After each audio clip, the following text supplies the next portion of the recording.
अस्सलाम वालेकुम रहमतुल्लाहि व बरकातुहू। नाज़रीन मोहतरम, कैसे हैं? अल्लाह सुब्हानहू व तआला से दुआ है कि अल्लाह सुब्हानहू व तआला सदका मोहम्मद वाले मोहम्मद सल्लल्लाहु अलैहि वसल्लम जितने भी लोग बीमार हैं अल्लाह सबको तंदुरुस्ती सेहत अता फरमाए। नाज़रीन मोहतरम, पत्थरी गुर्दा और मसाना, इस हवाले से बहुत से नुस्खा जात हैं, तो एक बड़ा ही आसान सा नुस्खा जो है वो मैं आपको बताने जा रहा हूँ। अजवाइन देसी है जी 1 माशा, तुखम अजमूद है जी 1 माशा और तुखम हालियून है जी 2.5 माशा। तो इसका आपने सफूफ करके 3 माशा की जो है वो खुराक जो है वो मरीज़ को देनी है सुबह शाम।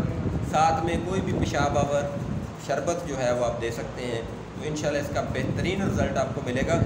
तो इस दवाई का नाम है सफूफ संगे गुर्दा, यानी संग गुर्दा कहते हैं गुर्दा पथरी को। तो उसके लिए जो नुस्खा है, तुखम अजमूद है 1 माशा है, अजवाइन देसी 1 माशा है और हालियून जो तुखम होते हैं ये 2.5 माशा है। सबको लेके पाउडर करें और 3 माशा की खुराक जो है वो मरीज़ को दें। मुझे अपनी दुआओं में याद रखें। फ़िमानिल्लाह, अल्लाह हाफ़िज़, अस्सलाम वालेकुम।